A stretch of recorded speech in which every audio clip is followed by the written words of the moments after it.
Welcome to episode 95 of a master's degree in rolling terribly. I'm your host Eddie. Joining me, a man whose life goal of being a shooting stars meme is now complete. So I would like to take this time to thank the Bag Raiders. Without your song, so many shooting stars memes wouldn't be possible. I'd like to thank the stars, for without them, it'd just be shooting gas or shooting, which on its own isn't good. I'd like to thank DaVinci Resolve for allowing me to make Gaz spin right round, baby, right round, like a record. And of course, I'd like to thank the man himself for being the damn best galaxy, and to switch those two words around, I've ever seen in the galaxy. A man who bitches out when things get tough, through Lost in the Stars, a man who somehow has an answer for every ally's low health concerns, and a man who's got the tightest boing force field ability, which flows through us, surrounds us, and penetrates us with its divine, starry protection. Gaz, give us a boing, Gaz. Boing. Wow, that's got to be the probably the best intro I've had in 95 episodes. Wow, Positive okay. anyway.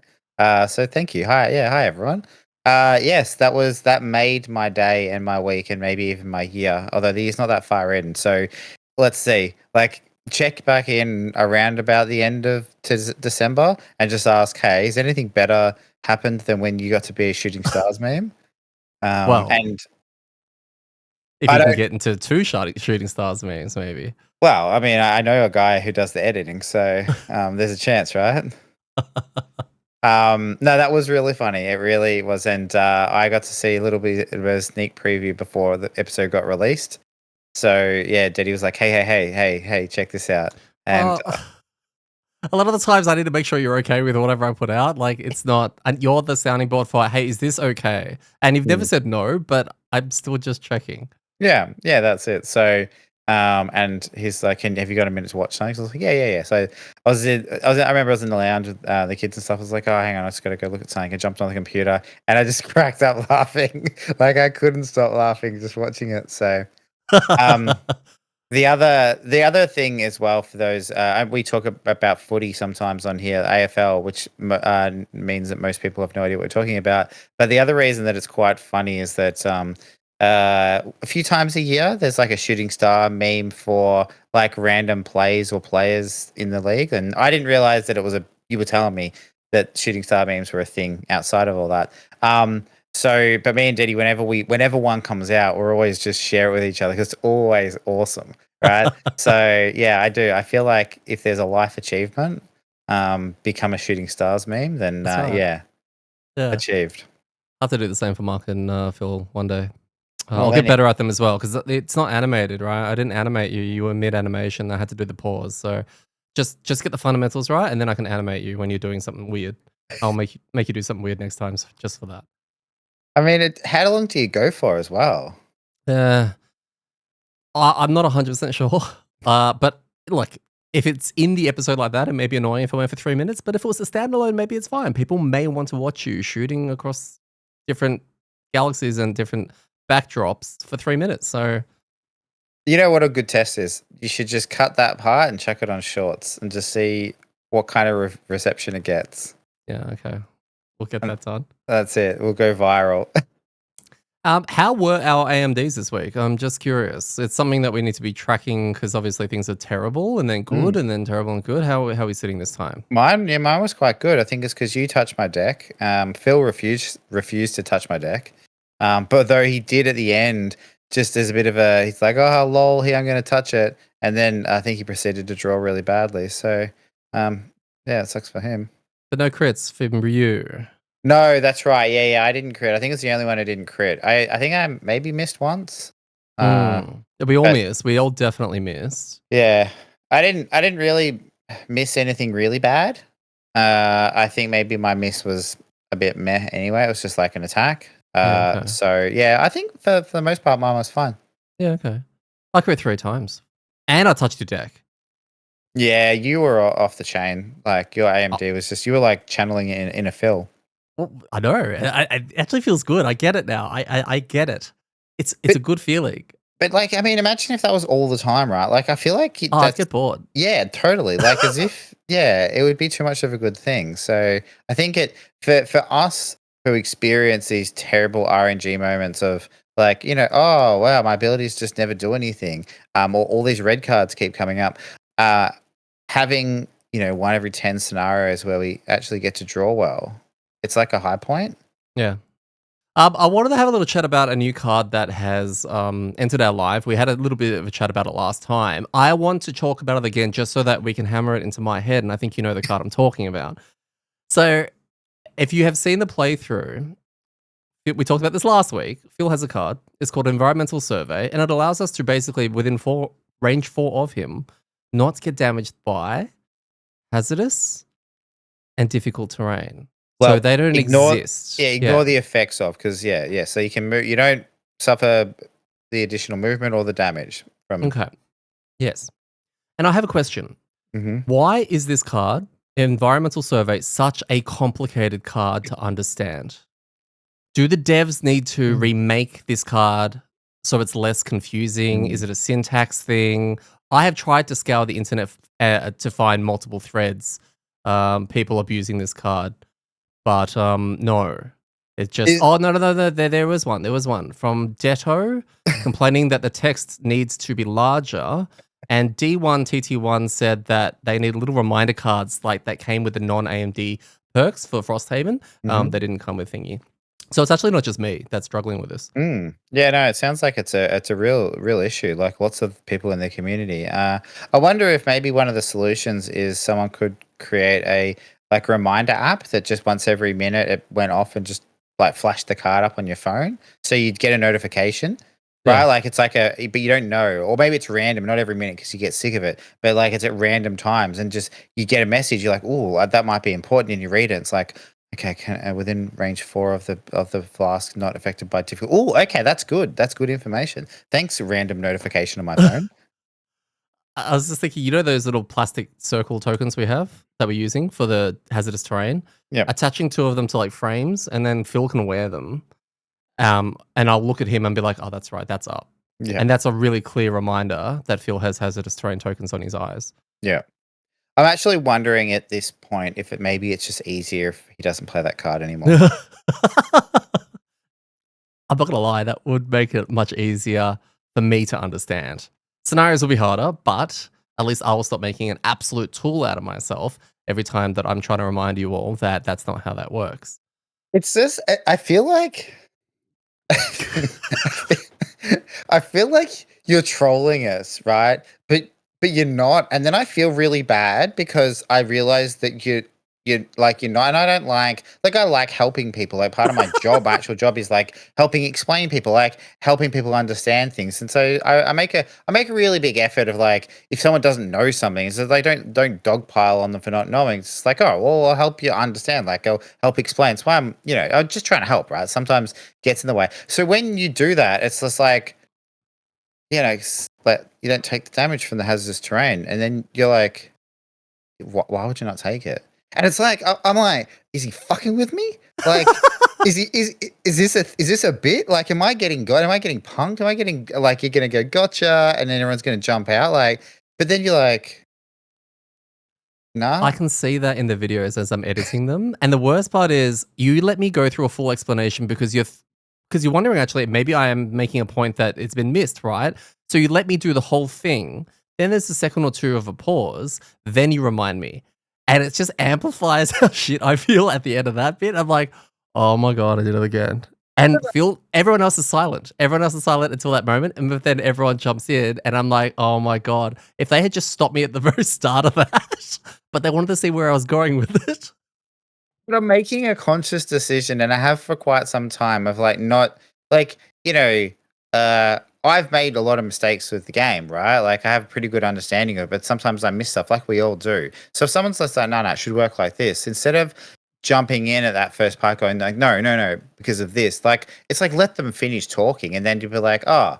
No, I think that this is part's missed, which is fine because that's a discussion, right? Then let them explain what's going on and what's in their head, so at least they get that out, and you can talk through it in case they just have a core misunderstanding of the rules.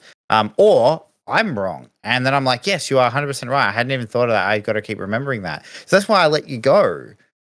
And then you Mhm. go. And then what's funny is that I think it's happened twice. Is like we go through that process, and then we explain that, and you're like, oh, yeah, I did that again, didn't you? Yeah, okay, cool.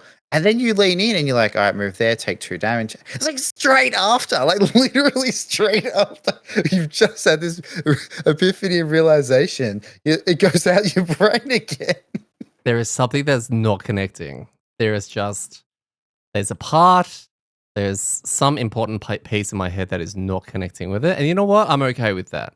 I am looking forward to the next time I do this, which will probably be next week unless Phil doesn't bring it anymore. But you know, I'm happy to have a card meme connected to me, which is that one. Yeah. Yep, it's good. It's good. So yeah, but it's all in good humor. Like again, it's no shade on anybody. It's funny and when it happens, and I think it makes it funny for all of us because it seems genuine, right? Like it's like genuinely you just completely forgot, which Mate, makes I'm all for playing the dumbass. Like, I'm all for playing the idiot, the dumbass, the clown, all that kind of stuff. None of this was me acting. That was just literally me. That's the worst part and the best part, maybe. I don't know. Hmm. On this week's episode, we're going to be talking about Scenario 71. This is Embers of Corruption, and this is the final, as far as I know, Trail. Oh, I keep wanting to say Trail of Atlantis. Trail of Ashes um, scenario. The rest being, I think, made up of solo scenarios and random side scenarios. And then we're going to be revisiting our boss conversation because this week we did fight a boss and it was not like any of the other bosses we've fought really. So it's kind of opened my mind up to, other opportunities and other, things that we may see in the future, which would Mm. be really cool. Maybe we have found the box fix. Maybe not. Uh, let's go through a little bit of our dirt sheet. I wanted to cover a little bit about our actual playthrough. We've actually done eight playthroughs now, which is a lot more than I expected to make in this amount of time for some reason. In my head, I always had an idea of how I wanted to do it and how we wanted to film it and play it. And look, I'm surprised we've managed to keep it up every week. So more pressure to continue to do that. Is there anything, Gaz, that you wanted to mention about our playthrough series at all? Is it the only content from us that you actually watch? Because you don't listen to the pod. I don't really listen to our own pod because I listen to it much Mm. later. Like I'm actually listening to some of our older stuff lately when I've got nothing to listen to in the car. I enjoy hearing, just not us, but the older things that we were putting out. But the playthroughs is something that I think you watch. Yeah. I try to get through all the playthroughs because it's interesting to watch and see what we're doing and how we're going about it. The pod I don't listen to anymore because I used to, and then I just hate listening to myself. Hmm. But I mean, I like content wise, I watch all the other stuff that we do. Yeah. Okay. So yeah, I'm a big This fan, is and I've yeah. subscribed. Oh, that's good. Thank you. So, That'll be good for us. yep. But I guess what I'm saying is like we haven't had much feedback in terms of things that people would like fixed or people would like corrected or Mm. new information on there, etc. Which I can only assume everything is perfect, and all that kind of stuff. I am looking to clean up the board state camera. I'm not overly happy with where that's sitting, but at the same time, finding like with my equipment that I have, finding the right camera with the right wide angle to capture everything nice and crisp is proving to be a little bit more difficult than I thought. And when we have those Mm. scenarios where we move from room to room, that is much easier because I can focus on the one little room.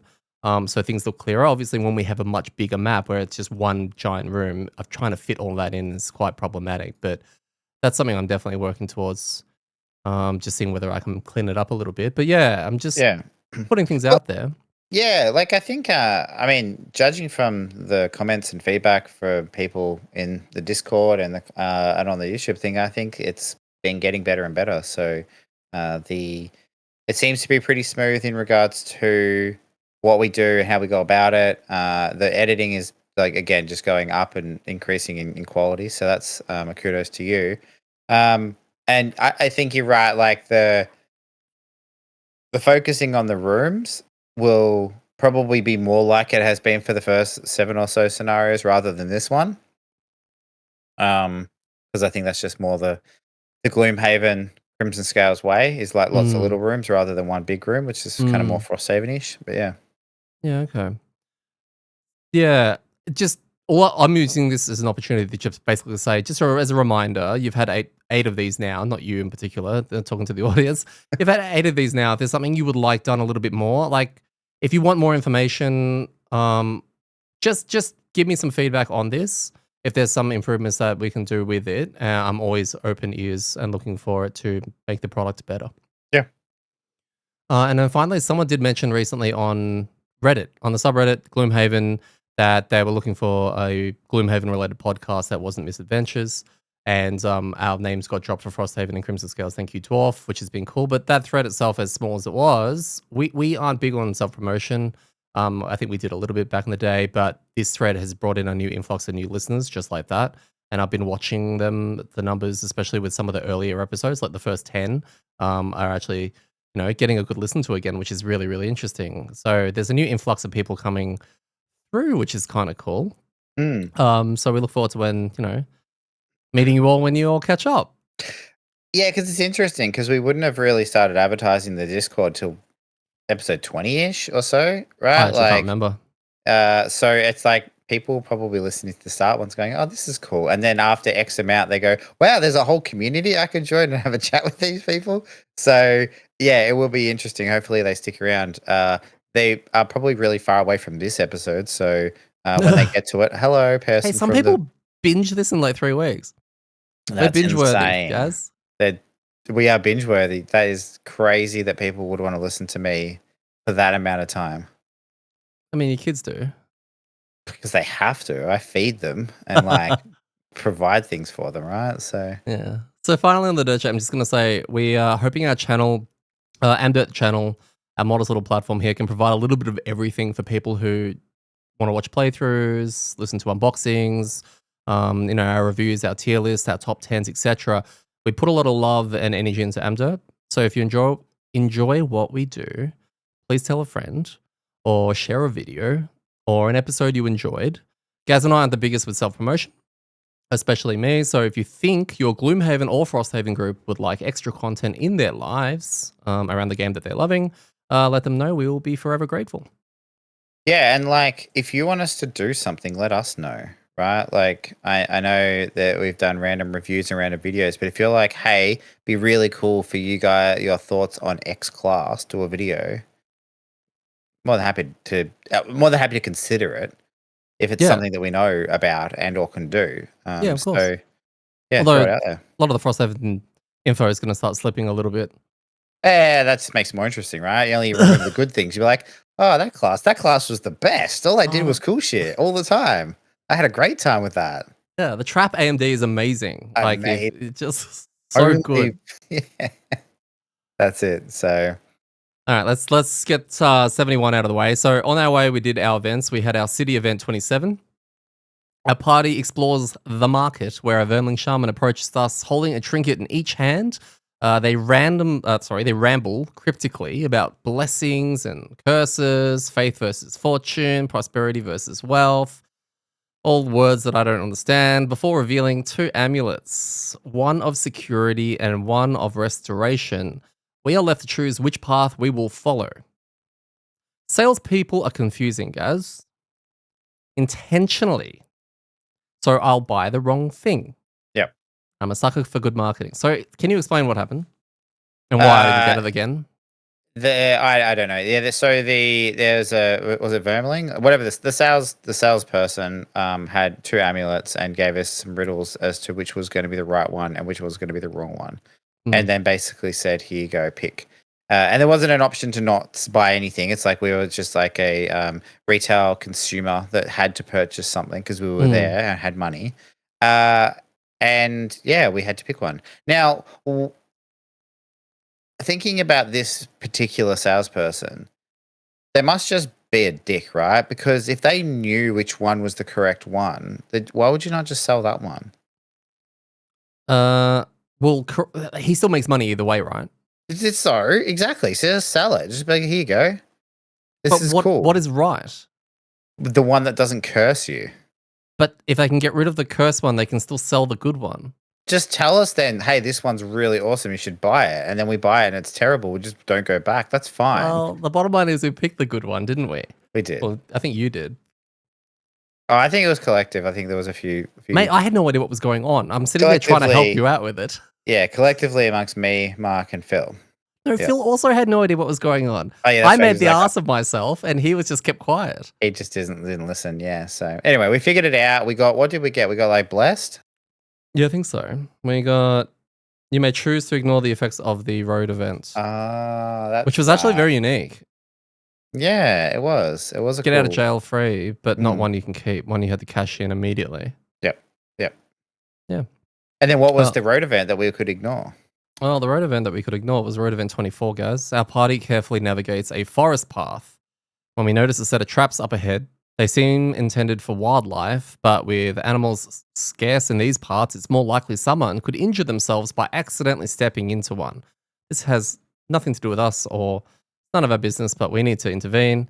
We must decide whether to dismantle the traps or carefully proceed through the path, avoiding them entirely. I actually don't remember this one at all. I must have been deep in some kind of setup. So, Yeah, we decided to go with the dismantling the traps. why? What was the thought process there? Did we have a keyword or something? I think we were just basically like, well, we have that buff where we're going to ignore negative effects if we like something goes bad, and Gotcha. right, the disarming them seem to have the biggest upside than just avoiding them completely. So even if it's like you go to disarm them, they all set off and then you're dead, we can go, we just ignore that. Whereas leaving quietly and trying not to set them off was probably not going to give us a reward.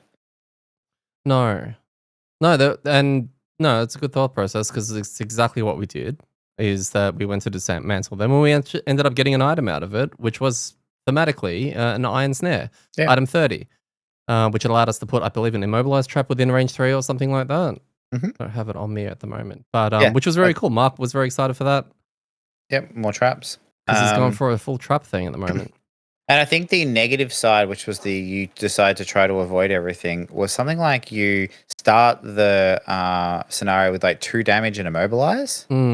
Like that's brutal. Yeah, we Like- seem to nail these. Yeah. So I like it though. It's good. Yeah, okay. More items for us, which is great. Scenario 71, Embers of Corruption. Our story leading up to this, well, our story leading into this, our party stands before the massive volcano, now active and spewing rivers of lava as the storm continues to rumble overhead. Carefully skirting the molten rock, we search for a way to enter the volcano and find the fabled ember crystals that Talo promised. After what feels like an endless search, we finally spot a small blast hole in the side of the volcano with a stream of lava trickling out.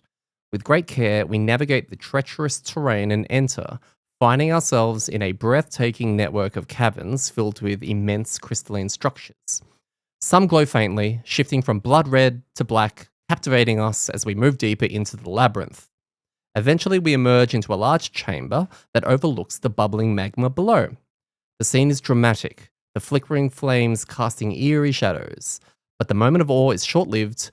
We are not alone. 2 heavily armed Valraths stand in the chamber, their spiked weapons glinting in the fiery light. Whether they guard the ember crystals or seek to harvest them for themselves, one thing is clear: they are not here to welcome us. Scenario goal: when both vanquishers are killed. Both guys. We have a Gemini boss. The scenario is complete. At the end of that round, read a thing. What bosses have we fought that have had more than one unit? Do they exist, or has one existed? That has more than one model. Yeah, more than one standee. I can't think of any. Like more than one that's tied directly to the boss. Because I'm thinking of one of the Frosthaven ones, scenario 60, I think, the local one. They had the lieutenants, but I'm not counting those because they're their own units. I think this may be the first one with that I've seen. Yeah, I mean, what scenario 4 has 2 bosses, but you don't kill both of them. You kill one of them. Yeah. Okay. Yeah. Yeah, just a unique thing. Most of Yeah. the combinations in there literally is the Valrath Vanquishers and Smoke Spirits. That's it. So 2 different mob types. Not as good as the Matty G, something about oozes, because that was just one monster type. Difficulty was still chugging along on +0, and fairly comfortable, I guess. Well, we'll have to see when we go back to Crimson Scales, right? How that kind of feels. True. Party consisting of everyone at level 4, except me. So I'm still playing the Vortex, Gaz is on Galaxy, Phil is on our Flask, and Mark is on our Chained Helm. This scenario is made up of 3 tiles connected into one bone-shaped room.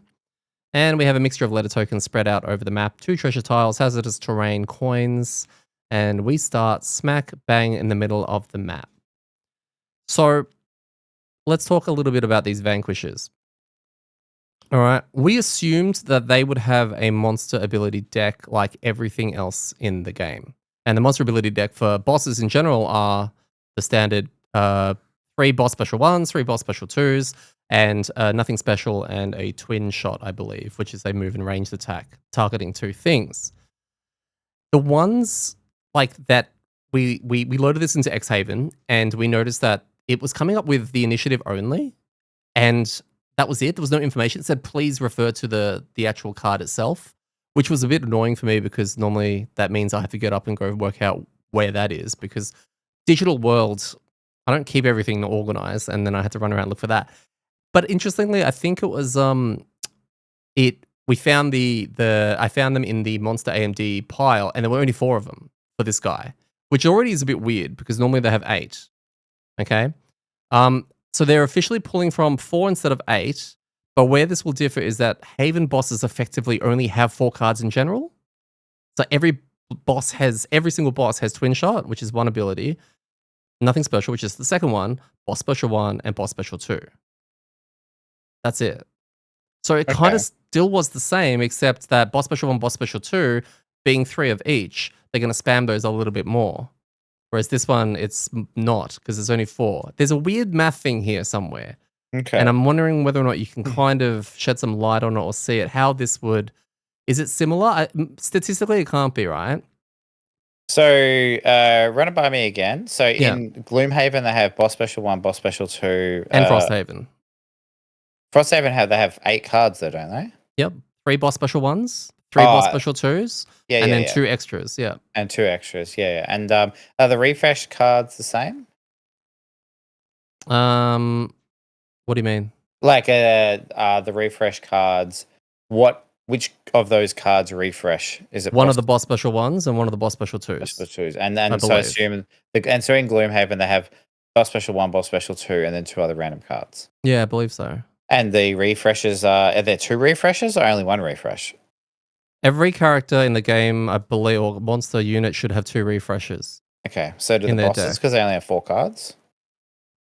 Bosses will have... So, with the boss specials, they've kind of got, like, let's say Boss Special 2, for example, there's a 13, a 14, and maybe a 17. And one of those will have a refresh on it. I don't know which one. In Gloomhaven, sorry. I think that might be the same. I think that system has been carried over directly from Gloomhaven because there's only 1 boss deck and you use it for every boss in the game. So they probably translated that into Frosthaven. You just take the same deck. Yeah, okay, cool. Yeah, I mean, having 4 cards is interesting. I mean, they were very different as well because they're unique. Very different. To this boss, right? Yes. So yeah, I think. I mean, look, we'll talk about this later because I think the fact of how different this boss is, and it gets more different as we go, is interesting because it's the first time in all of Gloomhaven and or Frosthaven that I've seen this. Yeah, and I'm surprised that it. I don't know. It's almost like I'm surprised it took this long to have something this different. Yeah. No. Yeah. It's weird because this is not Cephalofair as well, so there's more like we can do this. Yeah. And yeah, I'm just trying to because that's probably the reason why it's taken this long. If not, it didn't exist at all, or wouldn't have existed at all. The Cephalofair weren't going to do it, right? Potentially, yeah. So we run around, we kill smoke spirits, etc., and we're trying to basically lower the health of the vanquishers until both of them go below 1 HP. Specifically worded like that. Not when both of them are dead. Not when maybe they can't use the word dead because that would spoil the comeback or something. I don't know. It's weird, right? The wording was very specific. It's like read this thing when both of the Valraths health is below 1. Right? Yeah. And I think the thing that we had to check, and I think you ended up finding a it was When both vanquishes are reduced to below 1 hit point, read a thing. Yeah, and so the thing is, right, like, it's this the simple, most sense explanation is that when they get to 0, they die, because that's how every monster in the game works. Yeah. But the fact that they had this really specific thing of, like, when they both get to below, like, I don't know when they're both reduced to 0. Like, did people play this and they're like, "Oh, it's on 2 and I did 4 damage to it, so it goes to -2, therefore it's not, I don't read the thing." Like, in what world did the language have to be once both of them are reduced to less than 1 HP? What's interesting is that we might be inviting spoiler material here because there may be a character, obviously we don't know any of the characters, that has some play around with this wording so that they had to implement this wording to stop that character from breaking it. True, That's the only actually. thing I can think of. Yeah, yeah, okay. Maybe there is other content out there. Yeah. Anyway, it was odd, and we had to check basically if, like, because there's, again, bringing in other game theory and other things is that there can be sometimes these mechanics with bosses when there's two bosses where they don't die until they're both dead. So, like, you drop one to 0 and it stays on 0 and he just keeps running around, like, killing you until you kill the other one, which would have been an interesting twist. But instead, what happens when one of them's dead, Daddy? Oh, when both of them get burnt below that, we get to oh what? No, but when one of them's dead, something happened to their Late, cards. To their late. cards, remember? Yeah, that's later. No, it's not. I'm looking at the book right now. I was So pretty the sure they section the did. section link says where both vanquishes are reduced to below 1 hit point, we read a Mm. thing, and that will make us open the envelope and get all of the different cards. Yeah, okay. I thought when And then the next one says when one vanquisher is killed, read a thing. So we're effectively fighting them 3 times. yeah, I for some reason I thought, because we had the situation when one of them was dead and then they drew the card. I thought they did both things on the card.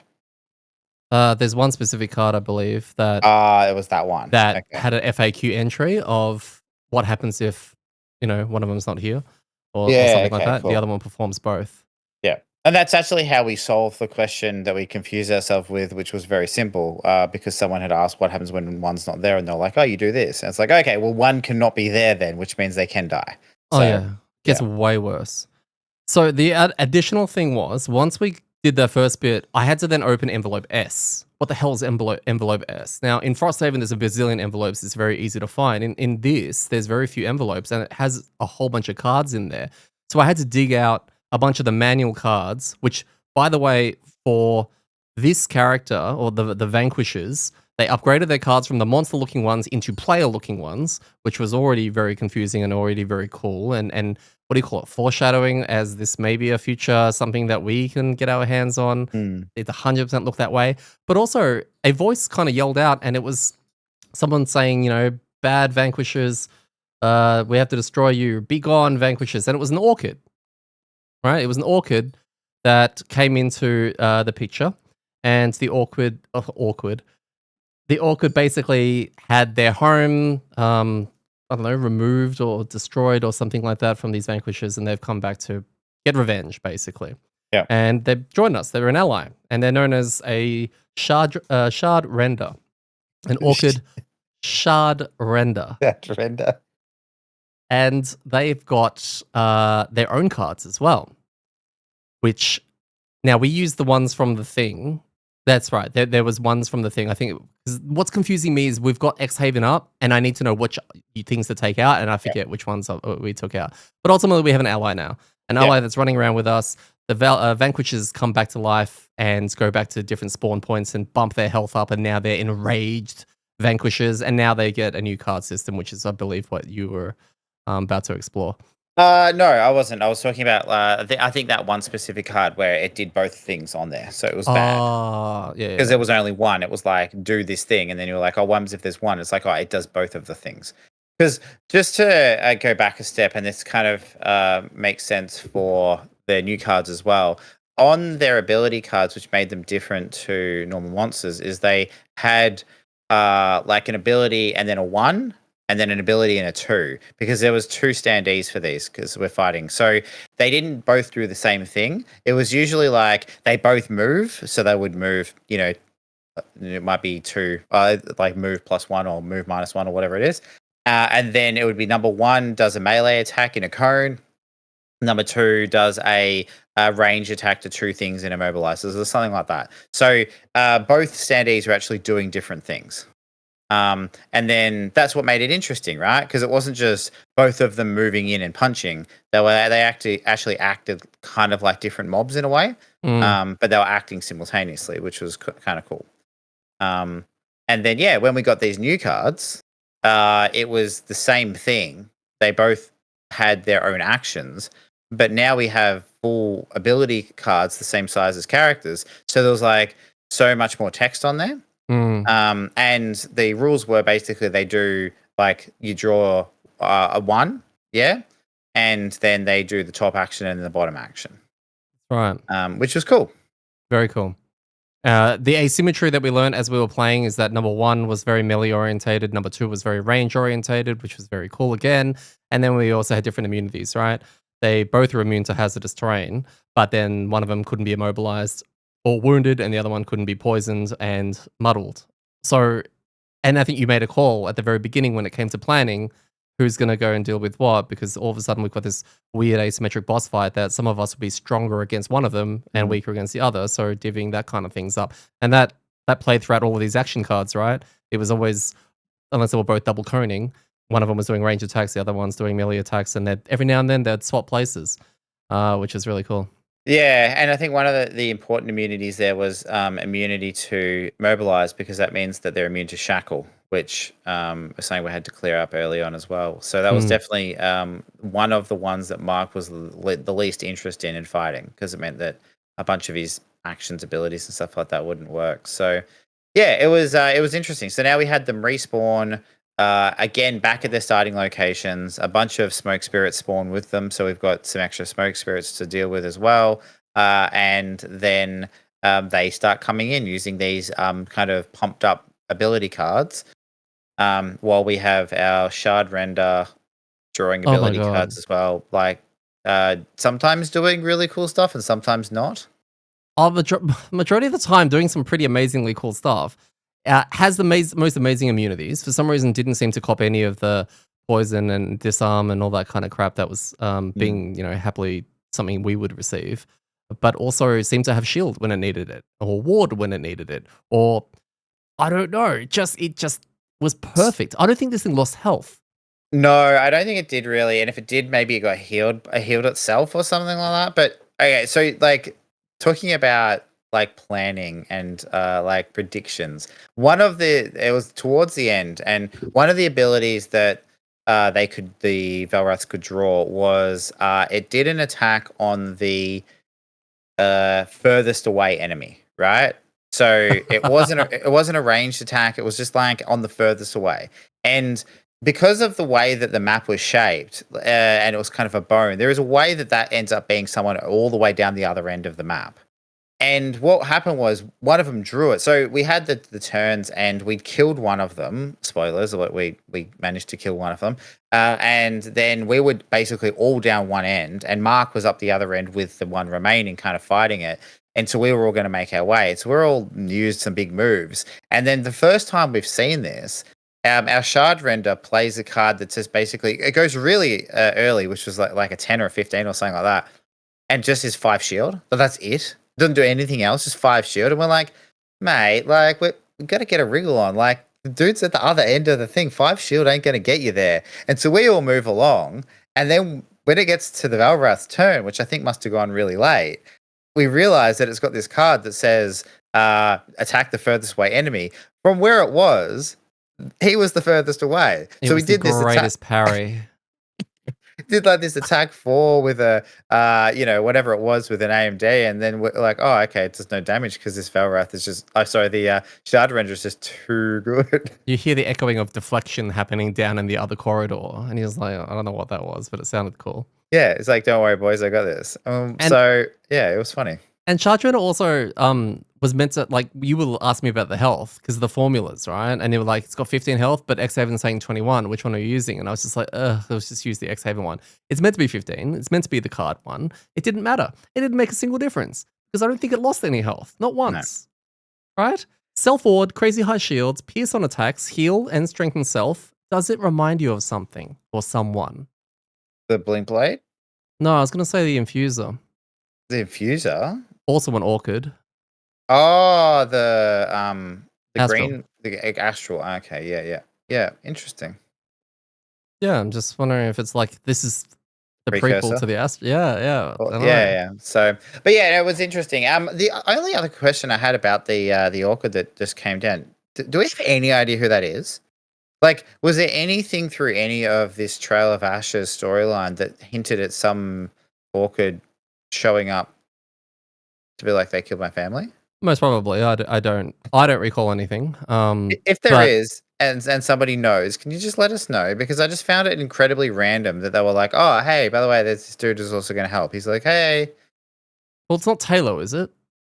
I don't think so. That's what my thoughts were when he Taylor, appeared. My first thought was it's Taylor because there is a standee for Taylor. It would have made most sense, but it's 100% not because Taylor is like an Enoch shaman. that's what I thought. Yeah, not an what orchid rogue thing. Yeah. Anyway, so yeah, that's little kind of side question conversation about that. But yeah. Anyway, so getting back to the Valrath, who is now super powered with their own ability cards. Well, basically helping us kill. So we had an ally, which was very cool. Also, continuing on with the Crimson Scales TOA, allies use any modified deck you choose kind of thing, which is very handy. So we just look into everyone's piles, work out who's got a miss, and we draw from that pile. So we've got a nice little counter for that. During one of the later parts, I'm just going to highlight a couple of us. Phil beelined it for a chest after round one. Gaz and Deddy kind of stayed on one side of the bone, beating into one Vanquisher until they played a certain card that swapped the positionings. Mark sat in the middle of the map and just played a different class for a few hours, it would seem, as he went into full trap mode, which was really fun. And you mentioned that Mark's shackle doesn't work on. It's actually a rough scenario for him because the shackle, despite yes, it does work onto smoke spirits, he can't drag them through stuff unless he clips their wings, right? And I don't even know if you brought that card. And then, of course, both of the vanquishers are immune to hazardous terrain, and then one of them can't be shackled. So it's a rough time for him. Yeah. He's gonna have to make traps and stuff like that. Do we just want to have a real quick spotlight on Phil's like running for the chest and then what happened?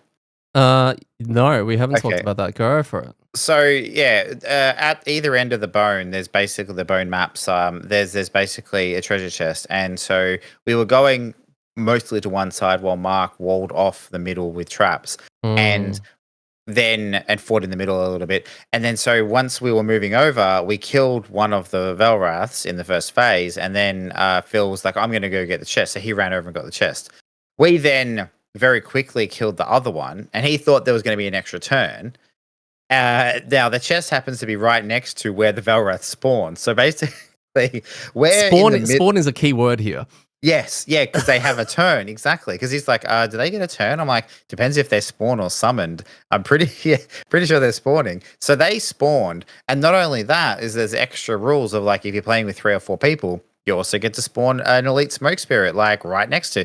So Phil going like, "Oh, I've just got this chest." Then had one of the bosses and an elite smoke spirit spawn right next to him. To make things even worse, the item that he got out of like that chest is probably the worst item in any of the games. Like if we were doing You're our very hits and strong on this.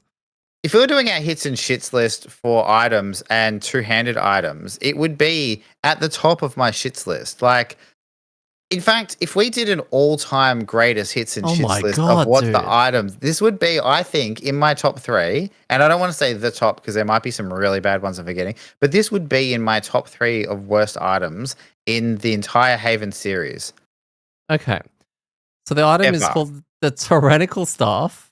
It is item 105. It's 40 gold. All right. Maybe that's the only power Gaz likes about it.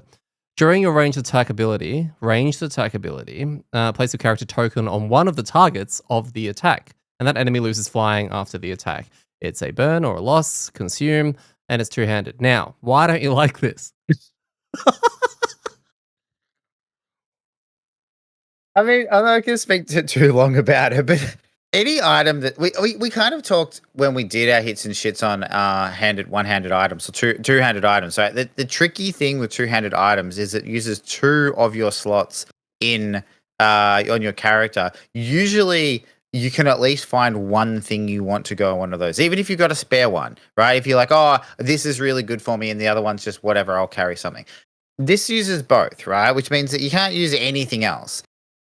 Also, it burns, so you're only getting to do it once per scenario. So one thing you fight will lose flying. It doesn't even do anything extra to them. It just says it now can't fly. Now, I know that's really important for some characters, but for example, if Mark had gotten this item, which seems really cool because he likes to, swing people through traps, he couldn't use it because he doesn't have a ranged attack. Which is the last thing that's stupid about it, is that it's tied to a ranged attack. Like, it's so bad. The only redeeming feature is that it costs 40 gold, which means that it sells for 20. Basically, that treasure chest just said gain 20 gold. That's what it said. Now, in that world, like looking at it that way, that's actually quite a good chest. Like, it's just mind blowing. I would love, please, someone tell me what I'm missing, and don't tell me if it's linked to some class that's OP that this item makes that class even more OP. Like if that's the case, then whatever, right? But like outside of it, really, really unique, specific application. Tell me why this item isn't the most garbage thing in the game. It's a hard argument. So I can't really pump it up, especially when the other chest in the same scenario got looted by Mark. And it was kind of like, well, it can't be worse, I'm pretty sure you said. And it wasn't. It was actually, I've lost it because I changed to I just changed the Mark's chain helm on the Frosthaven cards thing to be like, does he not have a single ranged attack? And I was like, there's ranged. Oh, swing from range 3. Okay, that's not ranged. Oh, a stun, but no attack. Yeah, okay. It's pretty bad. It's horrible. So the other one that we did get, and Mark did get, was item 106, and this is the Crushing Mace. So it sounds, like Tyrannical Staff also sounds cool. It does. It sounds like it's either going to do something really badass or summon a Tyrannosaurus Rex. Yeah. Both which are really cool. They're both good things. The Crushing Mace is worth 45, so it's $5 more, right? It's still a two-hander, it's still a consume, and it actually puts a -1 in your deck, unless you can ignore them, right? During a melee attack ability, add +2 attack and stun to 1 attack. That's really good. For a two-handed item, if you're choosing to use your two-handed slot for that, I think that's really good. It gives you a good ability. It gives a really good status effect out there. The -1 sucks, so that's going to be pretty niche in regards to who has the perk to remove the -1s or ignore -1s. But yeah, overall, that has a play. I wouldn't say that it's going to go in most, like it's not like a must buy, but there is a world where you go, you know what? I don't really have another one-hander I really want. I'm going to just get a +2 damage and stun on one of my attacks. Yeah, I was just comparing it to the original Warhammer item 10 from Gloomhaven, which is during your melee attack, adds stun to the entire action, ability action, because I remember digitally I've seen some AoE stunning with that item, but I was just seeing if that carried over to this, then it'll just be just dumb. But it's only one thing. So the +2 and the stun, yeah, I think it's pretty damn good. Without feeling too busted. Yeah, exactly. It's like a good utility item, even if you ignore the +2, right? It's like hey, I've got stun kind of on command once per scenario, which is pretty strong. And yeah, all in all. Now, it does still have the negative of being a two-handed item. So as purely as a utility, it's probably not that great. But yeah, I think it's fine. Fine. And remember, fine is a lot better, a lot higher on the scale than the Tyrannical Staff, which is absolutely in the bin. Would you take Fishhook or this? Fishhook all day. I'd love some Fishhook. If I looted that chest and it said, would you like this piece of crap staff or the almighty Fishhook, I would take the Fishhook in a second. Actually, how much does the Fishhook sell for? I don't know. I don't have if that it's not information 40, then I'd probably take the other one and just sell it. The Fishhook was also really bad. So the final phase basically is once you kill one of the vanquishers, you get The other one removes all negative. All right, so you kill one, you read the next section. It removes all negative conditions on it. It heals itself for, I don't know, 6 or something. There's some formula for it. It is now immune to all negative conditions. And then we shuffle the 4 extra cards that we haven't used yet from the Vanquisher deck into the existing 4 to make an 8-card deck. And now we're actually drawing 2 cards. There's rules in there for how to do this. It's a lot harder than it looks. Draw 2 cards when worked from top to bottom, and it's performing the actions on both of those cards, which is like another player. It's like another player. Yeah, what were your thoughts on that? Or you want to do that after? Yeah, we'll do it. I'll touch on it now. Awesome, like really awesome. It felt really cool. It felt cool to have a boss do something different. I think it also gave them design space to print extra shit on the cards that you can't really fit onto a monster ability card. There's 8 cards, and each has a top and bottom. So the variety of actions compared to 4 cards or Frosthaven, which basically only has like 4 cards as well, because there's so many boss specials, is awesome. They don't have to print a bunch of special rules in the book, so we didn't have to keep picking the book back up to realize like, oh, what does this one do? What does that one do? What's this boss special do? It's like it's on the card. That's it. Read the card, which was cool. It made it feel unique. Yeah, totally. And that in itself, regardless whether it's like fun or easy or hard or what it did, it doesn't matter. It started off being like, this is a unique encounter. And instantly, as soon as you do that, you're like on alert for like, oh, okay, cool. We started from a good point. And so I think just purely on that, it was awesome. Yeah. So ultimately, yes, we beat it down. Would you say that we struggled with this? No. I also think that, which is interesting because there's a lot of health to chew through, but I think we seem to have enough damage to push through it. But I didn't really notice it either, as weird as it is. More focus went into making sure that we did everything correctly than me, I guess, taking in the whole scenario from a difficulty point of view.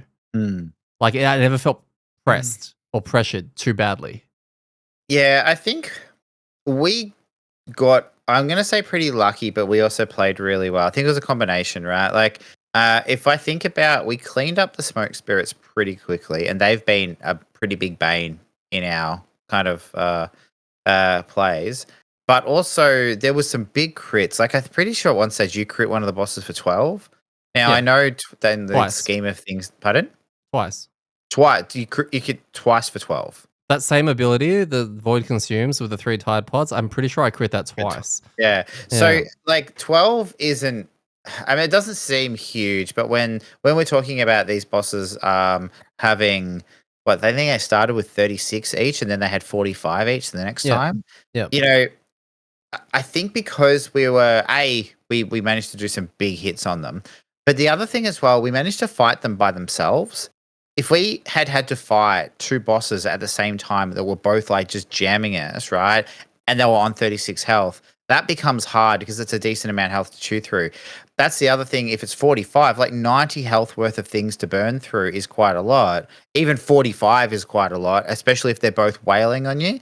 But because we blocked one side off, one of them kept not moving, it got a bit weird like that. We were able to just really dogpile on one of them, kill it, and then move on to the next one. And then even the second phase, we kind of did that again. Yeah. So I think we played it well. We got a little bit lucky as well with that. And so all in all, it wasn't like we didn't shit it in. Like I wouldn't have said, oh yeah, well we could have done this on like +1 or +2. But I think we did it pretty comfortably. Comfortably, and I agree with the RNG. RNG was really good to us, especially with because Mark's positioning was really, really good. He's obviously trying to set up a bridge and set up a trap thing going on over there. And because he spent so much time over there, there was a period of time where the boss was just kind of chilling and shooting him, which then one of you guys would run back to give him whatever heals he needed. And then, so he could keep that boss over there just standing there shooting at him. And then eventually they'd swap. So they never really moved much to even get closer together. I never even thought of that as, well, this could be a problem if they ever meet up because they just weren't doing it. And I was wondering whether or not there was something we were doing wrong at the time, or whether or not, we're just misreading the cue, or if we're just getting super lucky and they're just not coordinating their abilities together. Yeah, I think it was a combination of all of those. I think there's a little bit of luck from what they drew, but Yeah, you're right. Mark's positioning and how he set up that part helped a lot. And then also we were able just to like turn on damage.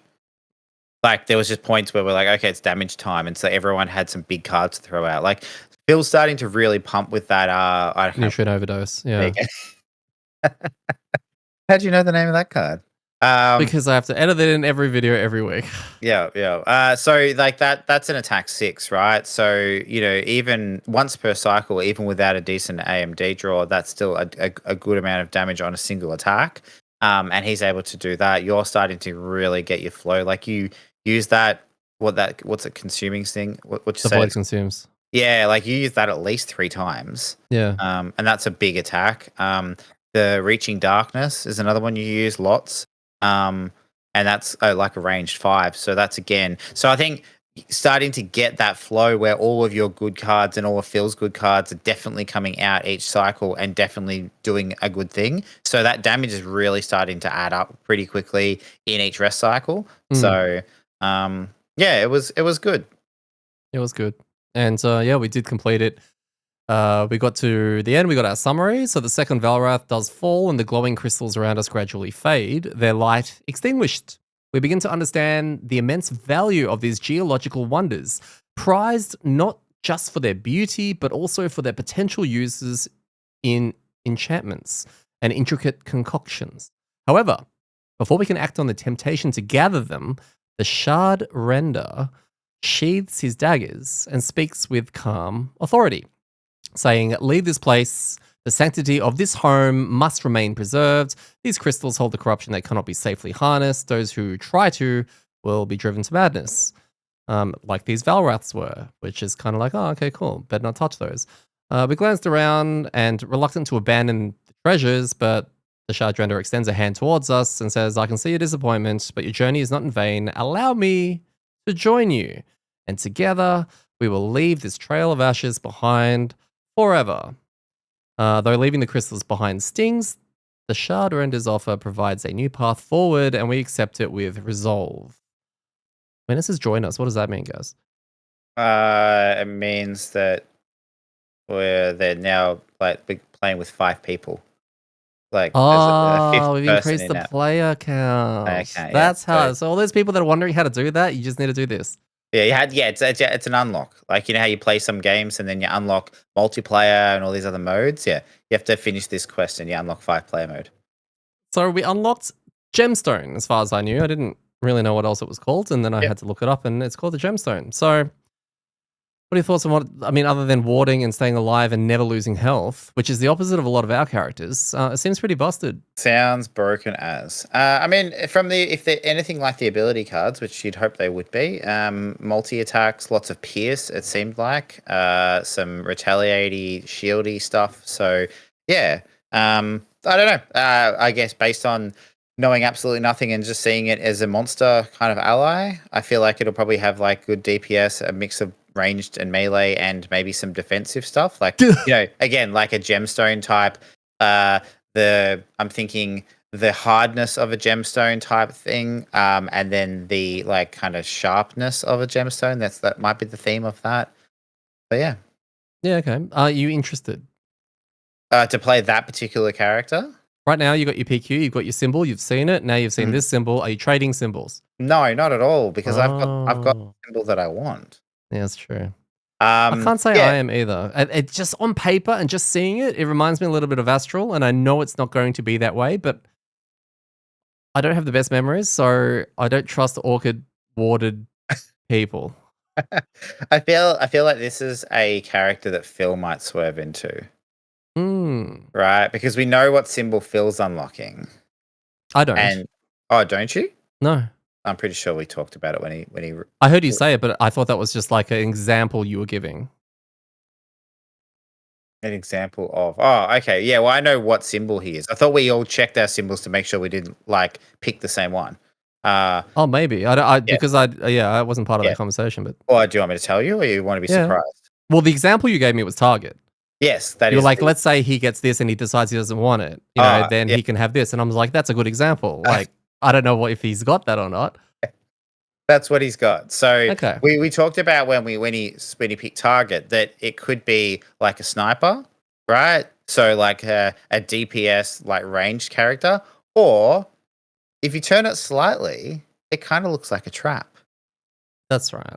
And so Yeah, the okay. so Phil's playing a bit of a push your luck, risk or reward game here. Is like, is he actually going to unlock a really big DPS class, which is exactly what he wants, or is he going to unlock some kind of weird niche trappy like ranger character, which is definitely not what he wants. Isn't there like a workplace Christmas party kind of activity that involving like blind swapping gifts and you're not sure what you're gonna get? So you think you want that one because of its shape or its size, so you trade up yours. Everyone starts doing that, and then everyone gets disappointed or something. Is Yeah, that that's what this it. is? Yep, yeah, that's like the secret Santa, but like That's the right. the steely Santa one. Yeah. The Um, steely one. Yeah, the steely one. So no, I think having another class is interesting, and um, it creates a weird dynamic because we're going to unlock a class every time we finish a PQ, which is different to Frosthaven. We talked about this really briefly after we finished playing. In Frosthaven, we like unlocked the trap, and then it sat there for a while because everyone had a different character to play, and then someone eventually was like, "Oh, I'm going to play that one." But that's because we didn't have necessarily surplus of them because we weren't unlocking them at a certain rate. Mm. In Gloomhaven or the Crimson Scales, we're going to unlock one every time we finish a PQ, unless someone picks a PQ that doesn't have a class on it. But then you kind of want to redraw, so you're getting to see more classes, right? Or not a class that's new because there's multiples. So it's in this weird situation that I guess when someone retires, they can choose whether they go with the symbol that they've got or they could go with the gemstone. So it's kind of cool to have options, but it's also a bit weird. Yeah, okay. It'd be good to see kind of what people are looking for with just the symbols, because you and I are obviously picking our classes based on symbols and if they're cool, which is subjective, completely up to us. So yeah, I don't know. 100%. That's it. We're like purely picking on symbols. Like, In so everything. in everything, that's how you play life, isn't it? Gaz, what were your thoughts on Scenario 71? I thought it was cool. I think it's the most unique, or one of the most unique. I don't want to say most. Only Sith steal in absolutes, right? So it's one of the most unique boss scenarios that we've done. I thought the design of it was really clever. It kind of had a lot of flavor because of that as well, even though it was kind of just there. And I had a lot of fun playing it. So yeah, I think it was tops. Yeah, it doesn't stack up to necessarily some of the others when it comes to epicness, or the arena, because we had our criteria of have a good arena, have a good mechanic here, have that kind of stuff. Um, the arena and the theme of it wasn't as strong to me as the unfettered one chain was, right? But from a unique boss fight feel, this was fantastic. Yeah. Like very unique in its approach with the two bosses and doing two different things and having two different things to juggle basically with weaknesses and all of that. So it did definitely give our group a bit more of a cooperative feel. It's not like a tank and spank of, oh, burn this down, whatever. Some actual coordination had to go into it, especially with playing with formations with you.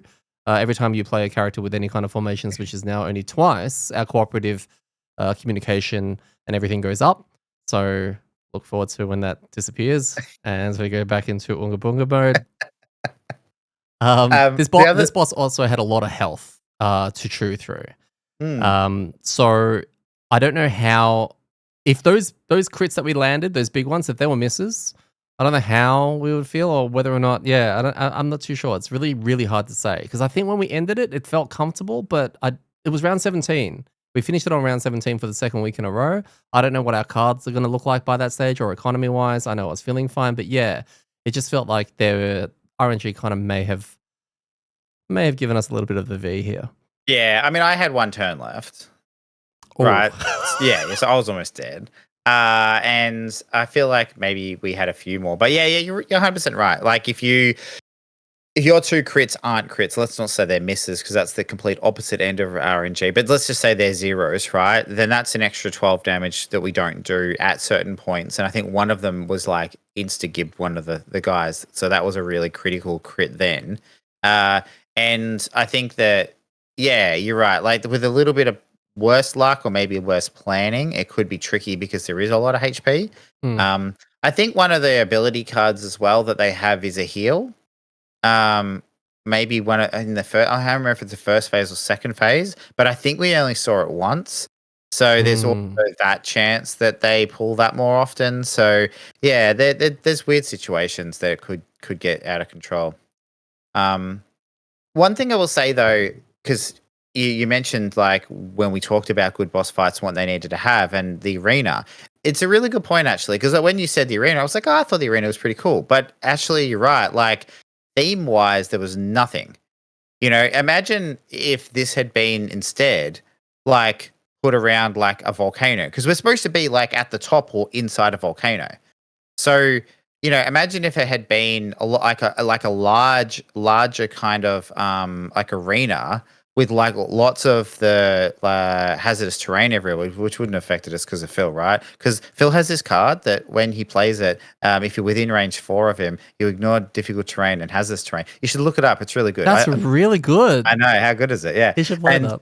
but yeah, like having like a big arena with all this like lava everywhere, and then having these smoke spirits fly around so they don't get affected by that, and then having these guys kind of either be able to go through it because they were ignored and then teleport around a bit. Like, just I think you're right. Like a cool like volcano arena that had potentially even some things happening every few turns, like more lava or something. That would have that with the combination, I know what you're thinking. It kind of starts making it too bloat. But if you nail it, right, that's what I'm saying. If you nail it and make it really clean, that I think that's your icing on the cake to make this like just absolutely really memorable. Right. Hmm. I think it nailed everything else in regards to the bosses, the difficulty, the do what you do. That stuff was fine. But you're right, the kind of the setting was a little bit like, oh yeah, it's a room. How much of it do you think is because we literally have just done 5? The chain itself was 5, right? And we've done them back to back, Mm. essentially. Because it's a standalone, and I'm just talking out loud right now, because it's a standalone, does it feel short and therefore felt rushed? And normally we're in Frosthaven, because that's the most recent thing we've got to base anything off. We're bouncing left and right between different chains and all that kind of stuff, which prolonged everything. This kind of made everything feel rushed. So maybe like the flavor and the theme was all in the writing. You're basically heading to Mustafa, and then there's like just shit and fire everywhere. Basically, here's the boss. By the way, fire, and it's hot in here, and it's lava, but Mm. and ember crystals and volcano. Is that enough theme for you? We've used every word we possibly can to describe it. And yeah, is it just because it felt like we've just kind of been thrown in there after week 5 and that's it?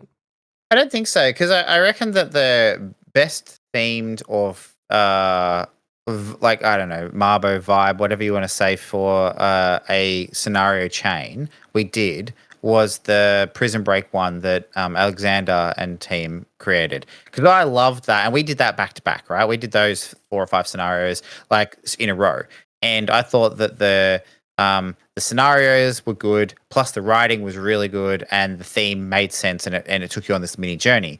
I don't think that the theme for this one has been bad, and in fact, it's actually had some really cool scenarios, like the Vermling one that the Amgood team are currently going through to, where you've got to beat them and then kill the cannons. I thought that was awesome. So I think it's captured all that, and that's what I mean. I think it's just the specifically the arena that we fought in. It just felt not bossy. It just felt like a room, Yeah, uh, okay.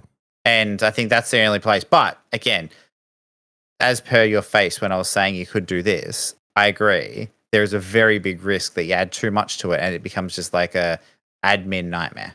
Yeah, And then you okay. go, this was really cool from a boss perspective, but then it was a pain in the ass to play. So I think they probably erred on the side of safety and just delivered it like a really good boss scenario. Which was the right decision, yeah. Ormi, how does he like this boss fight? No, I don't know. I mean, he potentially goes down one way and then doesn't die and then is mostly fine. Until things spawn there, like Maybe. Phil. Yeah, yeah, that's the thing. Like if he went down the way that we went and then was hanging out there is a possibility that we can save him because we just murder everything and then he's okay. But Hmm. I don't know. I feel like if Ormi is in that one, he runs over Mark's traps and then dies and Mark gets sad. Not Yes. sad because Ormy died because he hates Ormy, but sad because his traps are gone. Yeah, that's fair enough. Yeah. Yeah, okay. Yeah. I can't find much on Trails of Ashes in general online, right? Because we haven't done the community segment on a lot of this, and Mm. that's mostly because I actually can't find much that people are talking about. But Scenario 71 in Gloomhaven, I found a lot of stuff, and that's because that is Windswept Highlands, which was designed by Matty G. Summers Oh, is himself. that the one where you get blown around each round? Yes. Oh, So really? He did that one. yeah, so when I was trying to look up this up, all it was like, fuck Scenario 71, fuck Matthew Summers, etc. And I'm like, how about TOA 71? Anyone want to talk about this? No?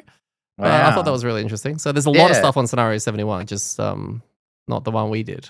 Matt Summers, like making crazy scenarios all the way since Gloomhaven. I love it. I love it. So you do remember that one? Yeah, yeah, specifically. Like I remember that being one of the more unique scenarios in Gloomhaven. Like got to the point of doing that one with when we played it in real life, but also I remember digitally it was but I was going like, wow, like they're still throwing crazy shit at us. Like we're this far into their campaign. So no, good on him. He's still throwing crazy shit at people. Like just Yeah, well randomly down the street. Like he's just doing that. just Very quickly, I've got battle goals for this. Markhead Miser, easiest 2 ticks of his life. Never leave a room with loot tokens. There was only 1 room in all of this. I can't get over how easy that was. It's disgusting, pretty yeah. much. Just he can't fail it. I had Workhorse. I don't know why I picked this. Workhorse, sorry. Probably the hardest ticks of my life. Because I don't accumulate XP, but I'm getting better. I'm roughly hitting about that 9 to 11 mark, somewhere in that How, vicinity. So, how much do you have to get for that one? how much do I have to get for 13?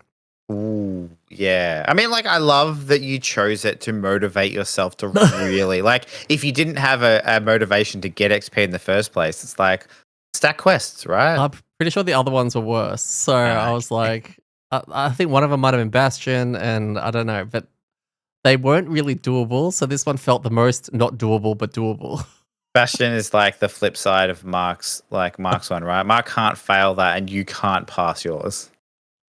No. Yeah. You had Pacifist. I'm pretty sure this was the easiest tick of your life. Unless we need the last monster to stay alive for a round, then Gaz plays Boom Headshot. Correct.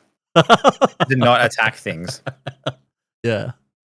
I feel had Egoist. The only one that needed some assistance from the group. This was the loot one. Have the more loot tokens than Yeah, anyone and he was else. like, okay, if everybody could just stop looting, that would be great, Or right? he could loot more. And then I was like, okay, can I take that one loot? He's like, no, I'd rather you didn't. He's like, oh, okay, cool. And then he proceeded to like loot like 4 more coins. And I was like, okay, mate, settle down. Like,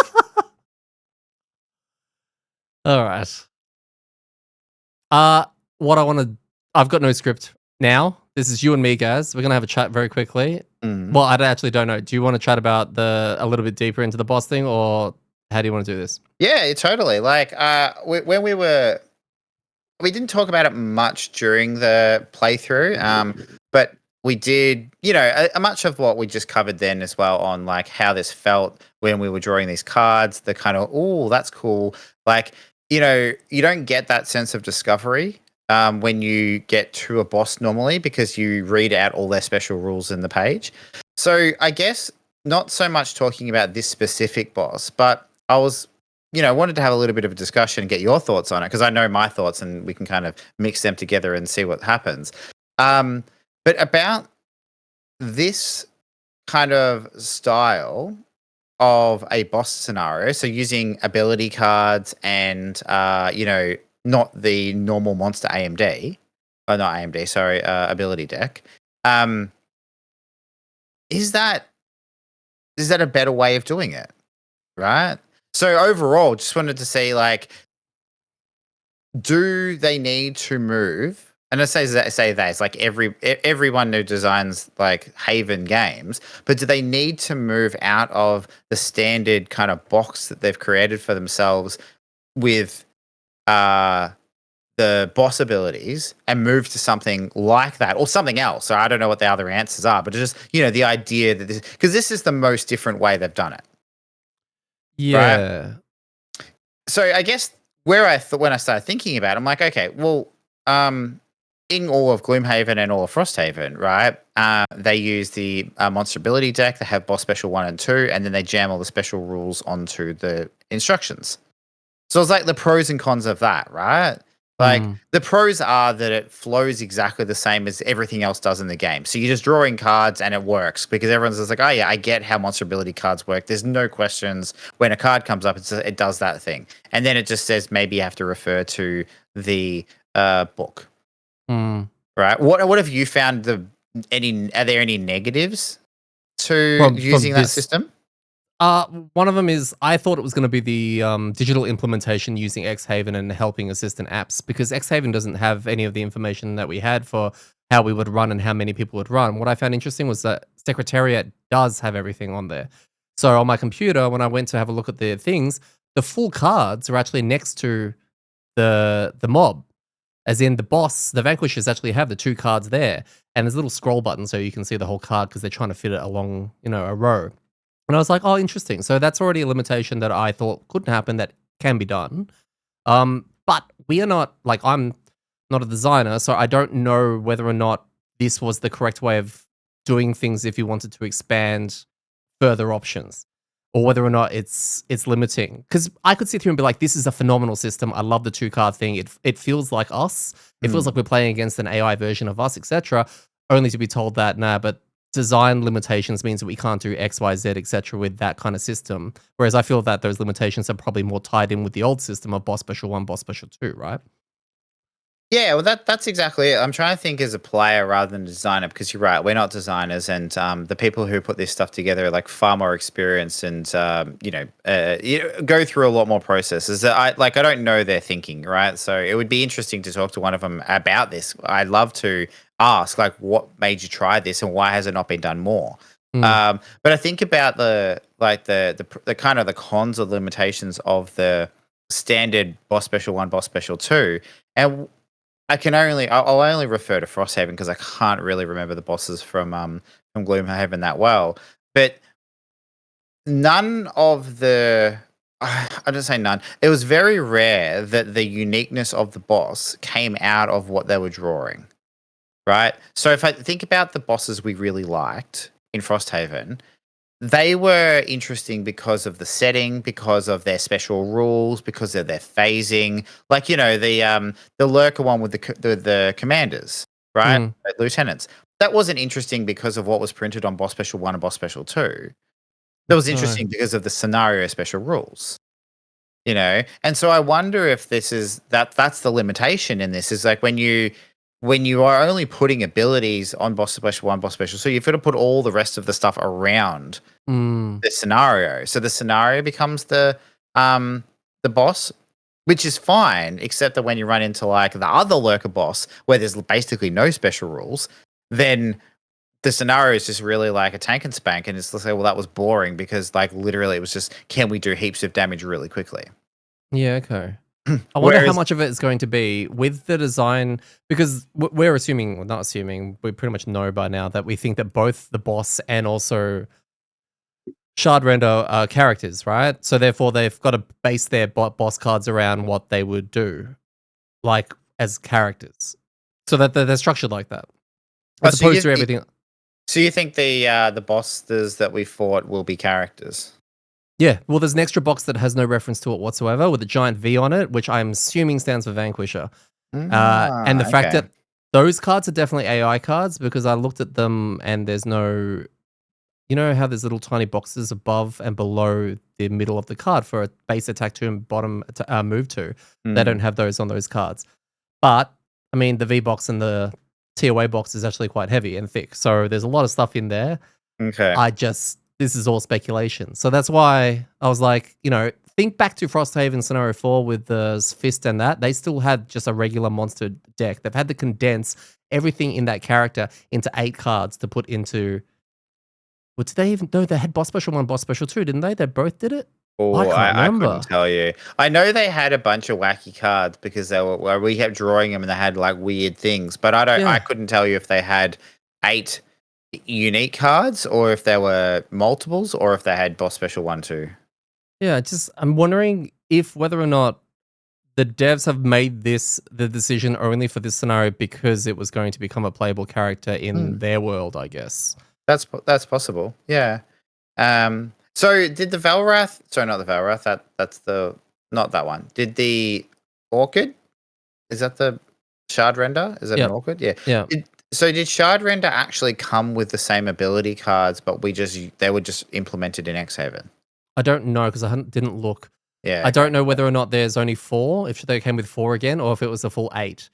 Yeah. Because we didn't go through the online one and I didn't go through the physical ones in its entirety, so I'm not 100% sure. I have another food for thought very quickly. Mm. This is TOA, right? We just did that on TOA. We haven't fought a boss in Crimson Scales, like a proper boss with boss. They could all be like this. So at the end of your PQ chain, what will you fight? And will it be a boss special 1, boss special 2, or will it have its own cards? Yeah. Well, Same with mine.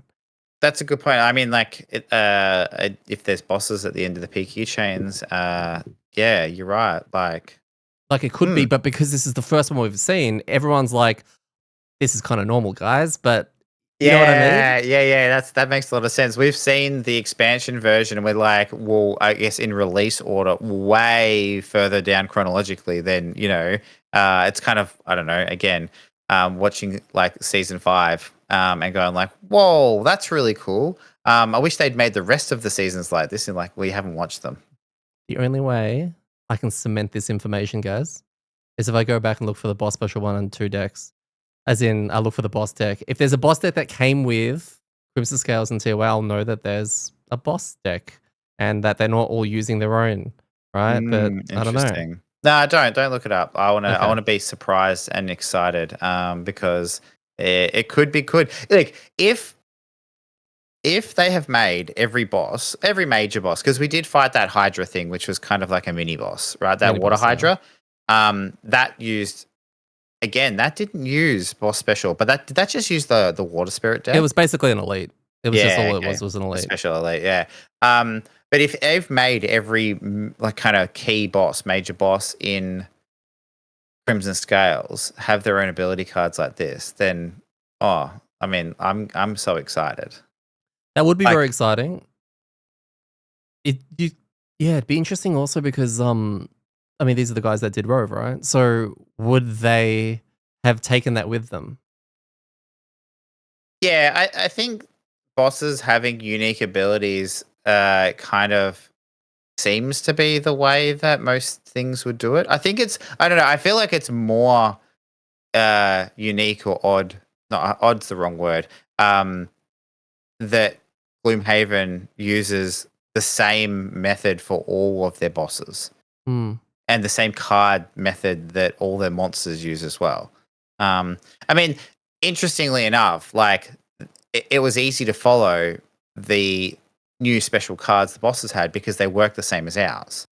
Right? Yeah. Like, imagine if it was like a third version, right? Like, they're like, "Oh, here's this." It's like a circle card, and it does these things. And you have to draw line. Like, if that's the case, you're like, "Oh no, that's way too much." Like, because Hmm.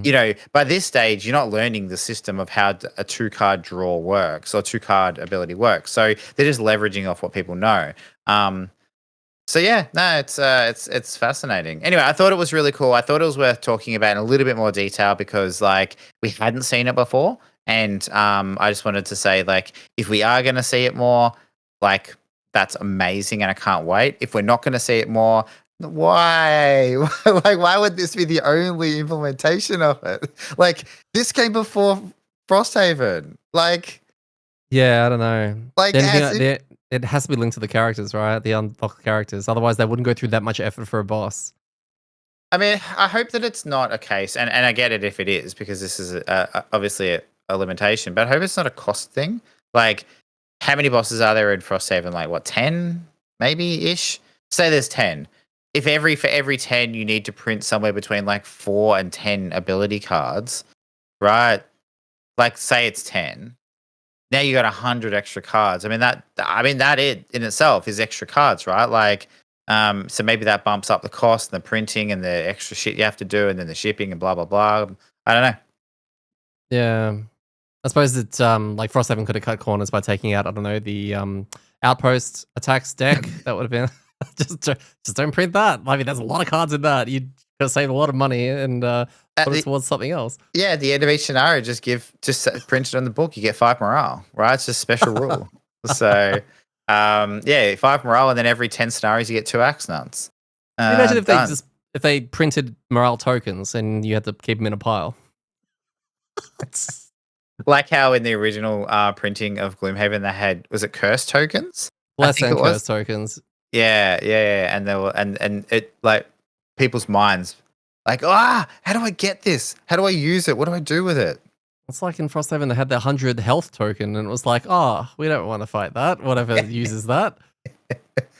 So yeah, but no. Anyway, that's it's cool. It was a very very good. I liked it. A good system, but it also worked really well in the scenario. So yeah, I thought it was good. Yep.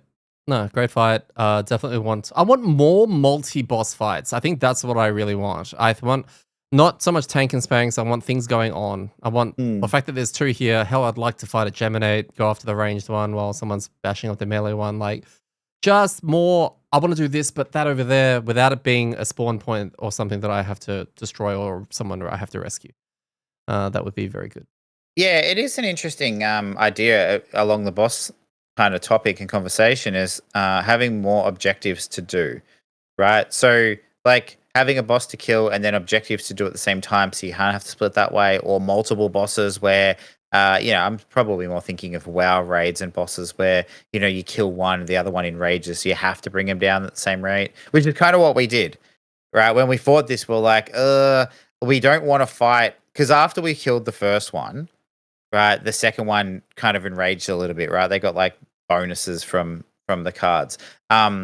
When we were fighting the second two, we're like, we don't want to fight one with 45 health that's going to have access to like better versions of the cards. Yeah. So let's like kind of chip them both down. That helped because they teleported back. I was about to say, I don't know how much of that was our choice versus, well, it's not here now. Oh, that guy's here now. Guess we better hit this one. Yeah. Like, fuck walking all the way over there to finish that one off. Give it a few rounds, he'll come back.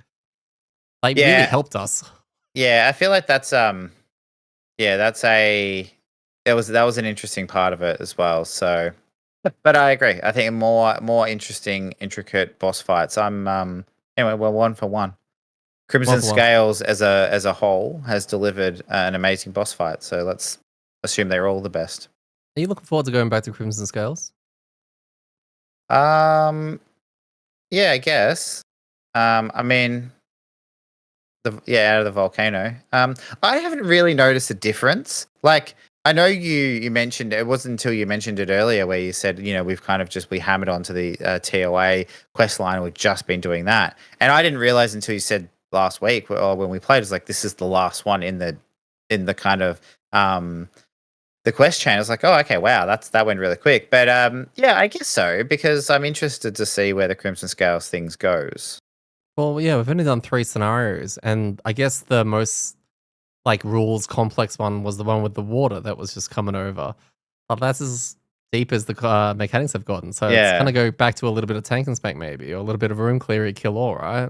That's true, actually, yeah. And the only reason that one was difficult rules-wise is because we kept having to explain to Phil what a line was.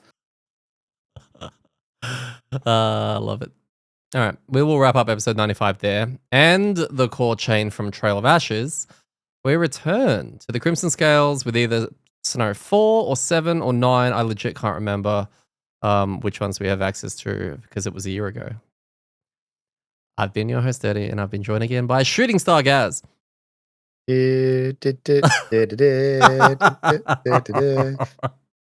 Remember, when it comes to rolling terribly, it's all in the wrist.